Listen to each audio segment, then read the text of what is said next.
To open a baritone or tuba case, make sure that it is on a flat, level surface. These usually work best on the ground since they're as large and heavy as they are.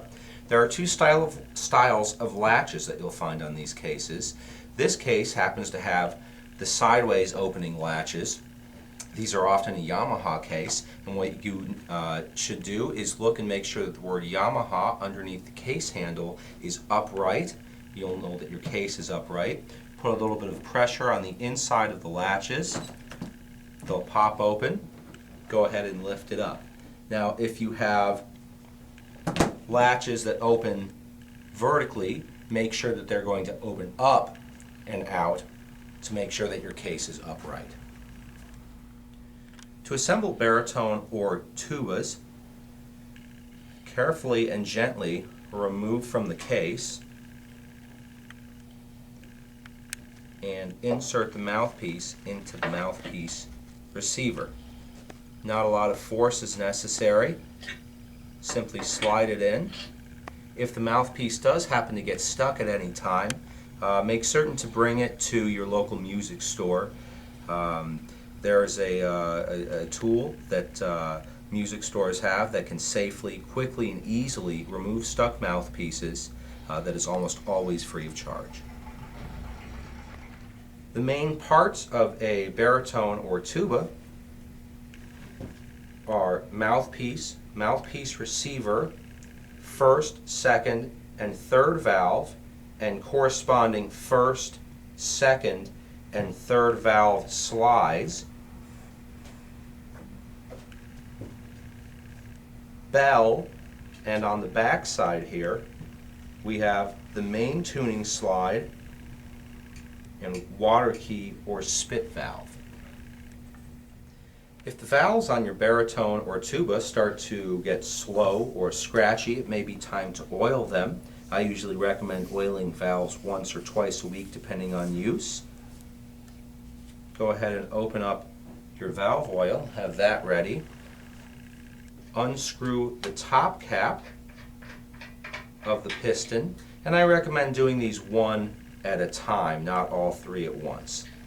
Go ahead and remove the piston, the valve, from the casing, trying when you do to take it straight out, trying not to angle up and down or side to side. The piston can get bent.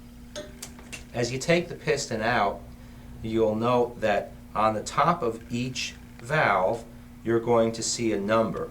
This has a number 1, it's the first piston. The second valve will have a number 2, and the third valve will have a number 3. That's to help you to keep from mixing them up because they do need to be in their specific spots. Now, once you have it out, go ahead and put maybe 2 to 4 drops of valve oil around the valve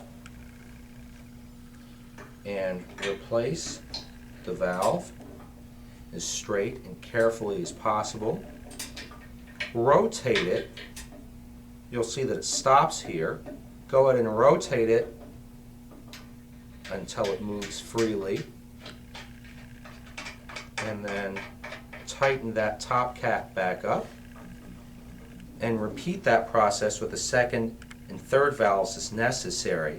One more thing of note: when oiling valves and taking them out of the casings, make sure that your instrument is not upside down, as there is a spring in the bottom of each casing.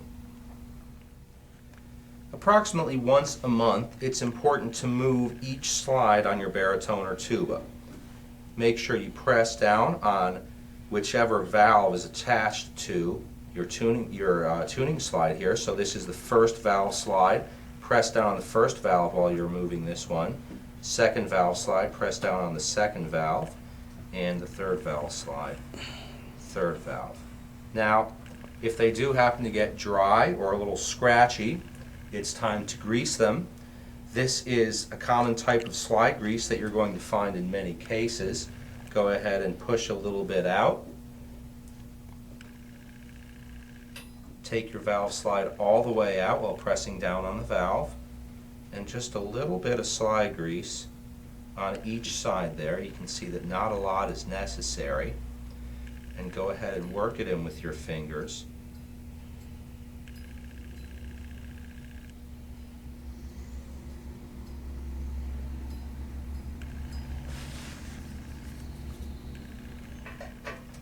work each side in separately, if you can, before pressing down on that valve again and replacing the entire slide. It's the same process with the second or third valve slides. If you need to grease the main tuning slide, you don't have to press down on any valves. You can move that independently.